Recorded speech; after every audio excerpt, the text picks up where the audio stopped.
तुर्की की संसद में फिर चले लात घूंसे। विपक्ष के सांसदों ने नए न्याय मंत्री की शपथ लेने पर रोकने की कोशिश की। इसके चलते भिड़ गए सत्ता पक्ष और विरोधी संसद में। जी हाँ दोस्तों, ऐसा कोई साल नहीं जब तुर्की के सांसद आपस में लड़ाई ना करें। दोस्तों, हर साल एक या दो बार लात घूंसे तो तुर्की की संसद के अंदर चलना आम बात है। अगर लात घूंसे ना चले तो तुर्की की संसद की कार्रवाई चल रही है, इसका पता दुनिया को पता ही नहीं लगता है। एक बार फिर दोस्तों, बुधवार को कल 11 फरवरी 2026 को उस समय भयंकर मारपीट और अफरा तफरी मच गई जब विपक्ष के सांसदों ने नए न्याय मंत्री अकिन गुरलेक को शपथ लेने से रोक दिया। अकिन गुरलेक कौन है और क्यों विपक्षी सांसदों ने उसे रोका है और किस तरीके से लात घुसे तुर्की की संसद के अंदर, कोई नई बात नहीं है। सारी बातें आज जानेंगे, बहुत महत्वपूर्ण न्यूज है। शुरू करते दोस्तों आज की इस न्यूज को। दोस्तों, ये अकिन गुरलेक है कौन? दोस्तों, बताया जाता है कि ये अकिन गुरलेक इस्तांबुल के चीफ पब्लिक प्रोसिक्यूटर रह चुका है।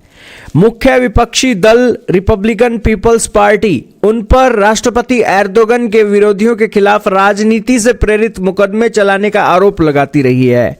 गुरलेक ने इस्तांबुल के मेयर एक्रम मेमोग्लू के खिलाफ भ्रष्टाचार और संगठित अपराध के गंभीर आरोपों में 2000 साल से अधिक की जेल की सजा की मांग करने वाली चार्जशीट भी पेश की थी। जैसे ही गुरलेक शपथ लेने के लिए पोडियम की ओर बढ़े, वैसे ही सीएचपी सांसदों ने उनका रास्ता रोकने की कोशिश की। इसके बाद सत्ताधारी एके पार्टी के सांसद उन्हें बचाने के लिए आगे आए, जिसके चलते फिर धक्का मुक्की शुरू हो गई और जल्द ही सदन में लात घूंसे भी चलने लगे।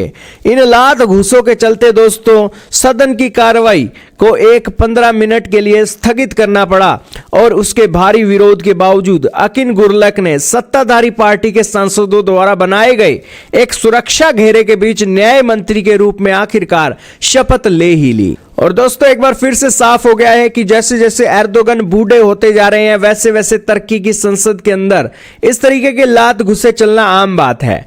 अब इतने लात घुसे, इतने विरोध के बीच तुर्की के राष्ट्रपति एर्दोगन अपनी तानाशाही दिखाते हैं और अपने संसद के अंदर खड़े होकर वो कैसे स्पीच देते होंगे, आप सोच सकते होंगे। दोस्तों, 2026 के बजट पर चर्चा के दौरान सत्ताधारी एके पार्टी और विपक्षी सीएचपी सांसदों के बीच 10 मिनट तक ये मारपीट 2026 के बजट पर चर्चा के लिए दिसंबर 2025 में भी चली थी। इससे पहले अगस्त 2024 में भी ये एक हिंसक घटना आई थी और खून के धब्बे भी सीढ़ियों पर देखने को मिले थे। जनवरी 2024 में पेंशन वृद्धि विवाद पर भी इस तरीके की हाथापाई हुई थी और जनवरी 2017 में भी इस तरीके की एक झड़पें, लड़ाइयां देखने को मिली थी। कहने का इतना ही मतलब है कि तुर्की की राजनीति में ध्रुवीकरण इतना गहरा हो चुका है कि संसद में हर साल कम से कम 1 या 2 बार ऐसी हिंसक घटनाएं देखने को मिलती ही हैं। अक्सर विवाद का केंद्र विपक्षी नेताओं के खिलाफ अदालती कार्रवाई या राष्ट्रपति की बढ़ती शक्तियां ही होती हैं, जिसके विरोध में वो प्रदर्शन करते हैं और सामने वाले भी विरोध करते हैं और जमकर लात घुसे चलाते हैं। कहने का इतना ही मतलब है कि तुर्की की राजनीति में डिक्टेटर एर्दोगन की एंट्री है और वो एक स्वतंत्र पक्ष के तौर पर नहीं बल्कि लोगों को दबाने का प्रयास करते हैं और उसी के तौर पर वो एक इतिहास के एक पटल पर लिखना चाहते हैं कि देखिए, तुर्की के तानाशाह एर्दोगन की पार्टी लात घूसे चलाकर एक अपनी बात मनवाने पर विश्वास रखती है। तो ये एक एर्दोगन की बदनामी है और यहाँ पर एक विपक्षी पार्टी इसे एक वर्ड के अंदर इस मुद्दे को ले जाते हैं, लात घुसे जब चलते हैं।